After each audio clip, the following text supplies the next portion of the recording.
بيبدأ الفيلم مع الطفل تاد اللي بيكون قاعد بيلعب في الجنينة بتاعة البيت، وهو بيتخيل إنه عالم آثار وهو دلوقتي في الأهرامات علشان يستكشف الأسرار اللي فيها من أيام الفراعنة، لحد ما جدته بتفصله من الحلم ده وبتنادي عليه علشان تقوله إن الأكل جاهز. لكن تاد بيقول لها إنه قرب يخلص حفر وهيلاقي الكنز ويجي، وصحابه اللي بيكونوا معديين بيفضلوا يتريقوا عليه ويقولوا له إن هو فاشل، وتاد مش بيفرق معاه وبيفضل مكمل حفر لحد ما بيلاقي زرار شكله كده من الذهب. بعدها بيدخل البيت وبيوري الزرار ده لجدته، وجدته بتقوله ان ده كان بتاع باباك وكان بيقول ان هو بيحبه علشان بيجلب له الحظ. فبيحس تاد انه لقى حاجة مهمة ولازم يحافظ عليها، لان باباه ومامته ماتوا في حادثة وهو عنده 5 سنين. بعدها الجدة بتقوله ينام دلوقتي علشان يكبر ويبقى احسن عالم آثار في الدنيا كلها. وبعد سنين كتير بنشوف تاد وهو بينط من مكان زي ما يكون مقبرة وبيجري من انهيار صخري، وبنفتكر بقى كده انه حقق حلمه وبقى عالم آثار، لكن الحقيقة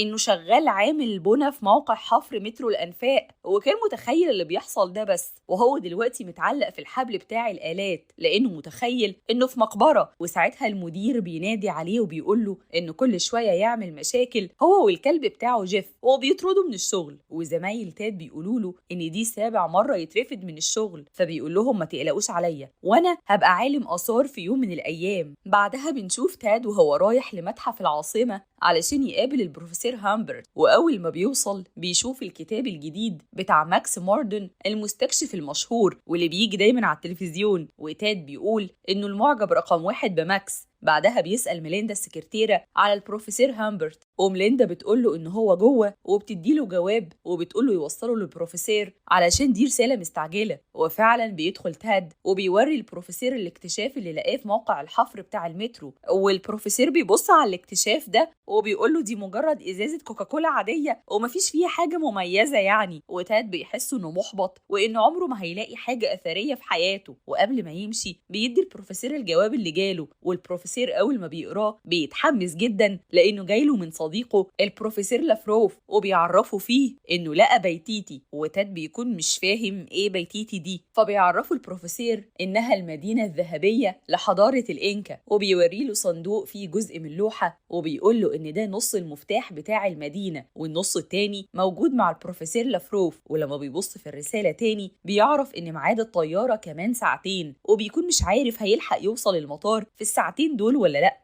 فبيعرض عليه تاد إنه يوصله للمطار، وفعلا بيوافق البروفيسور. وفي الطريق بيسأله تاد عن المدينة الذهبية للإنكا وحكاية الكنز، فبيقوله البروفيسور إن الأسطورة بدأت من 500 سنة لما عرف شعب الإنكا إن في حرامية عايزين يسرقوا الكنوز بتاعتهم، فالشعب ساعتها طلب المساعدة من الطبيعة الأم، وعرفوا إن الحل إنهم يبنوا مدينة سرية يخبوا فيها الكنوز والذهب بتاعهم. وفي المقابل الطبيعة ادت لهم التمثال الذهبي اللي عنده قوة الخلود للبشر. وبعد ما بيخلص الحكاية وبيوصلوا للمطار بينزل البروفيسور علشان يلحق الطيارة، ومن كتر ما هو مستعجل بينسى الشنطة بتاعته مع تاد، فبيجري وراه تاد علشان يديله الشنطة، لكن البروفيسور بيدخل في منطقة الأرض فيها مبلولة، فبيتزحلق وبيخبط في عربية عليها شنطة، والعربية بتتحرك بيه لحد ما بيخبط في شنط كتير وبيقع على الأرض. وعلى طول تاد بيجري علشان يطمن عليه، والبروفيسور بيقوله إنه كويس بس محتاج ياخد الدواء بتاعه، فبيفتح تاد الشنطة وبيديله كمية كبيرة من الدواء، والبروفيسور بيقوله أنا مش عارف من غير الدواء الأزرق بتاعي ده كنت عملت إيه. وساعتها بيتصدم تاد لأنه اداله من العلبة البرتقالي واللي مكتوب عليها إنه منوم، وطبعا بسبب اللي حصل ده البروفيسور بيقع وبينام لفترة طويلة جدا، وبتيجي ممرضة تطمن عليه وبتقول إنه محتاج يتنقل مستشفى، وبتكون فاكرة إن تاد هو البروفيسور وبتقول له سافر أنت وما تقلقش عليه وإحنا هناخد بالنا منه. وتاد ما بيلحقش يشرح ليها أي حاجة وبيقرر إن هو يسافر، بس المشكلة إن في الوقت ده بيكون في ناس واقفين في المطار وبيصوروا تاد وبيكلموا الزعيم بتاعهم في التليفون وبيقولوا له إننا عرفنا شكل البروفيسور خلاص. وبعد شوية بيوصل تاد وبيلاقي واحد اسمه فريدي في استقباله، وبيعرف ان البروفيسور لافروف هو اللي بعته علشان يستقبله. وفريدي ده بيكون بائع متجول وبيبيع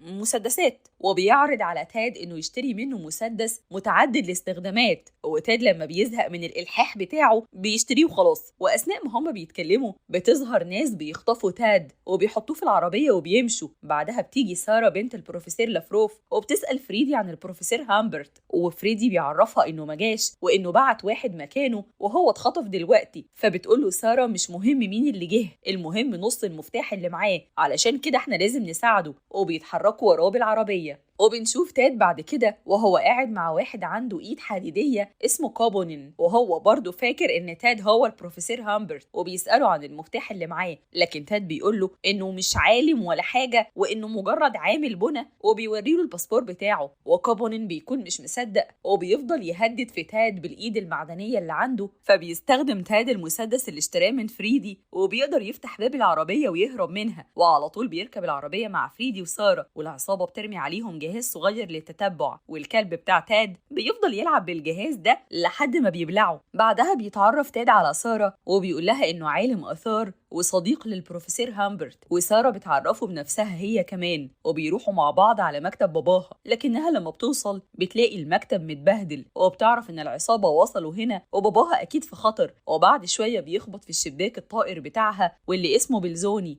وبيكون بغبغان مش بيتكلم بس بيقدر يطلع يفط مكتوب عليها اللي عايز يقوله. وبيوري سارة نسخة المفتاح بتاعت باباها وبيقول لها انه مستنيها في مكان اسمه ماتشو بيتشو. وبتمسك سارة الجزء اللي معاها من المفتاح وبتوصله بالجزء اللي مع تاد، وبتكمل قدامها القطعة كلها. وبيقولوا انهم لازم يروحوا الماتشو بيتشو علشان ينقذوا البروفيسور. وفعلا بنشوف سارة وتاد وهم راكبين القطر ومسافرين، لكنهم بيتفاجئوا بكابونين والعصابة اللي معاه على نفس القطر وبيسرقوا منهم المفتاح. وبلزوني بياخد المفتاح منهم وبيطير بيه لحد ما بيخبط في يافطة والمفتاح بيقع على القطر من فوق، وبيطلعوا كلهم وبتحصل معركة ما بينهم لحد ما بيوصلوا لنفق صغير القطر هيدخل منه. وكابونين بيكون فاكر ان تاد وسارة اكيد هيتخبطوا ويموتوا، لكنهم بيقدروا ينطوا في واحدة من العربيات قبل النفق وبيكونوا كده هربوا منه ولسه معاهم المفتاح. وتاد بيسأل سارة لو كانت تعرف الناس دي، فبتقوله انها شافت علامة اوديسيوس على العربيات بتاعتهم، ودي عصابة من القراصنة وسارقي الكنوز في العالم. بعدها بيبصوا حواليهم وبيلاقوا ان في حيوانات لامة في العربية اللي هم فيها، فبيقولوا ان هي دي الطريقة اللي هيوصلوا بيها. وبيركبوا اللامة لحد ما بيوصلوا لمدينة ماتشو بيتشو وبيروحوا على المكان اللي قال عليه بابا سارة.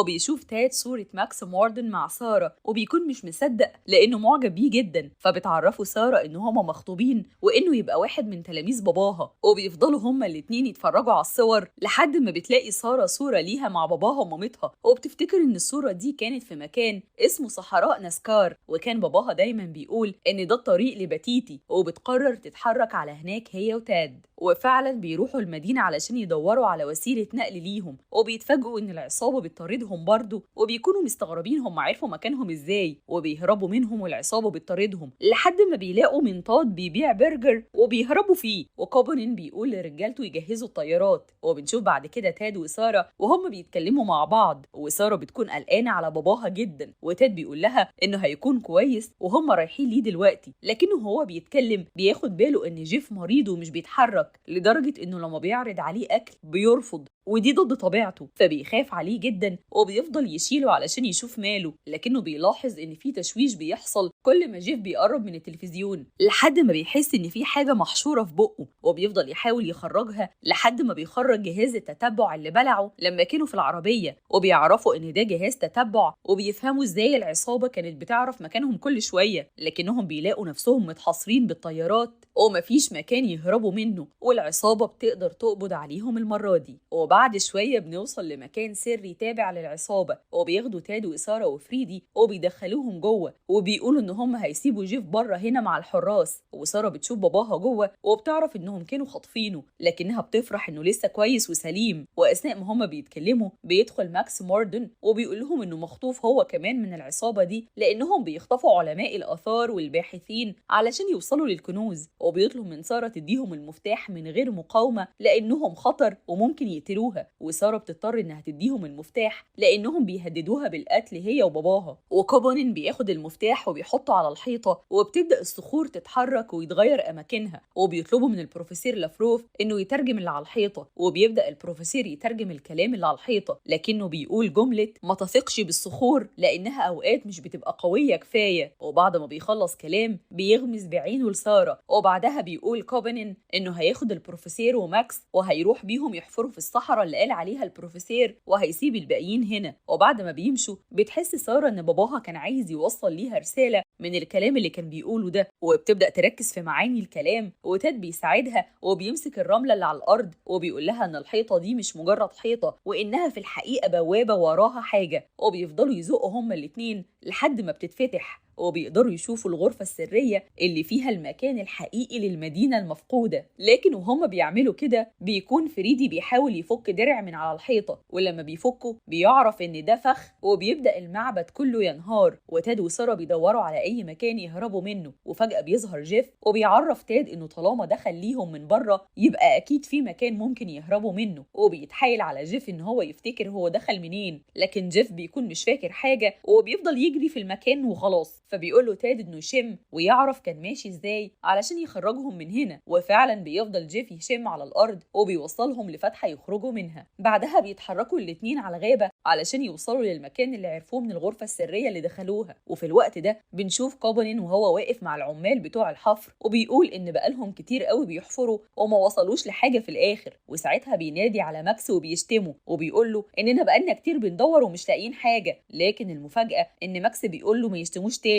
وكوبونين بيعتذر له وبيقول له انا بعمل كده علشان محدش يشك في حاجه. وبنفهم ان ماكس يبقى الزعيم بتاع كوبونين اصلا. بعدها بنرجع لتاد وساره بعد ما وصلوا للغابه وبيدوروا على اي اثار للمدينه المفقوده، لكنهم ما بيلاقوش اي حاجه. فبيقرروا كل واحد منهم يمشي من اتجاه، واللي يوصل لحاجه ينادي على التاني. ولما بيمشي تاد وجيف بيتفاجئوا ان في فهد بيجري وراهم، فبيرجعوا تاني بسرعه وبيستخبوا منه. وبيشوفوهم ساره وفريدي وبيحاولوا يساعدوهم، وبيرموا جوز هند على الفهد لحد ما بيهرب. وساعتها بيلاحظ تاد اثار في المكان اللي هو مستخبي فيه، وبيعرف ان هم قربوا. وبيفضلوا يدوروا لحد ما بيلاقوا غطا على الارض شكله مجوف وتحته مكان فاضي، وبيخبط عليه تاد لحد ما بيتفتح وبتقع فيه سارة. لكن تاد بيمسكها وفجأة بتظهر خفافيش كتير جدا وبيطيروا ناحية بلزوني. وتاد وسارة بيكونوا عايزين يعرفوا المسافة لحد القاع قد ايه، فبيرمي تاد سلسلة حديد بتاعته وبيبدأ يعد الأرقام ويشوف هتوصل للقاع في وقت قد ايه. لكن بنشوف ان في موميا مسكت السلسلة دي. ومن الناحية التانية بقى بيكون العمال لسه بيحفروا، وكوبونين بيكون شايف الخفافيش اللي ظهرت فجأة في السماء، ولما بيستخدم النضارة المقربة بتاعته بيعرف اتجاههم، وعلى طول بياخد رجالته وبيروحوا هناك. وطبعا بيلاقي تاد وسارة وفيردي، فبيؤمر رجالته ان هم يجهزوا الادوات بتاعة النزول ويجيبوا معاهم البروفيسور وماكس وسارة ويسيبوا تاد وفيردي هنا. لكن ماكس بيقول له انهم لو فضلوا هنا هيبقى خطر ولازم نخلص منهم.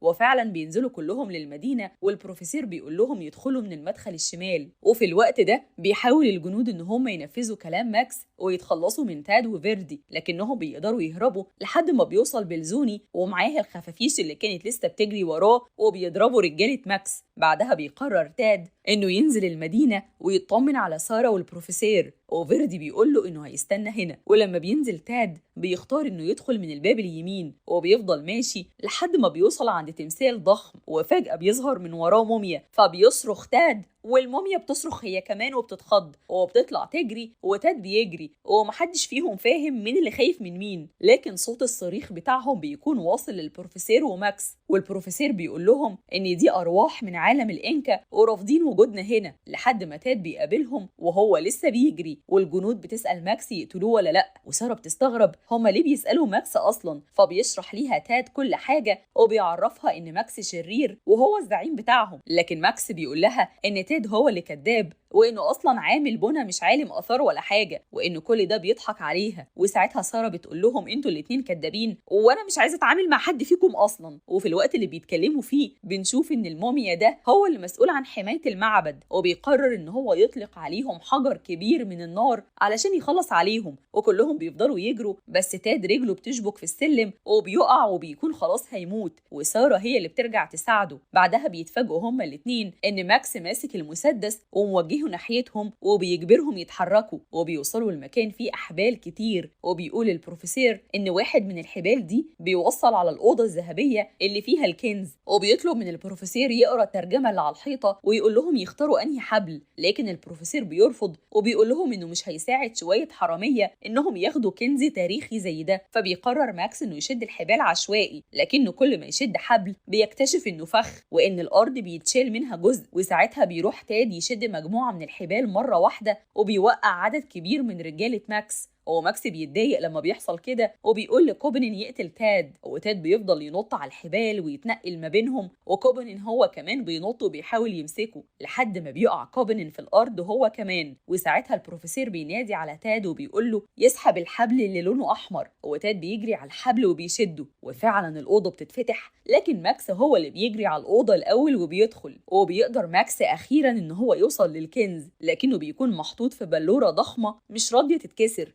وبيفضل ماكس يحاول، لكن فجأة بيظهر الموميا مرة تاني، بس المرة دي بيكون في هيئة كائن صخري ضخم جدا. وبيعرف ماكس إن الموميا بيتحكم في الكائن ده من خلال الصخور اللي في إيده، فبيقدر ماكس إنه يضحك عليه وياخد منه الصخور دي. وقبل ما يخلص عليه بيظهر تاد وبيحاول إن هو يوقف ماكس، وبيفضلوا يضربوا في بعض، وماكس بيحاول إنه يخلي الكائن الضخم ده يدوس على تاد لحد ما فعلا بيقدر يمسكه. وساعتها تاد بيحس إنه خلاص هيموت، بس بيشوف السلسلة الحديد بتاعته مع الموميا وبيطلبها منه، ولما بياخدها بيقدر تاد يحدفها على ماكس ويخلي توازنه يختل، وبتقع من ايده الصخور، والكائن ده بيقع من مكان عالي جدا. لكن قبل ما يقع بيخبط في البلورة اللي فيها التمثال فبيكسرها، وعلى طول بيقوم ماكس من على الأرض وبيجري على التمثال وبيقول إن كده خلاص هيبقى معاه قوة الخلود. ولما بيحاول تاد يمنعه بيقول له الموميا يستنى ويتفرج، وفعلا بياخد ماكس التمثال وبيخرج منه طاقة كبيرة جدا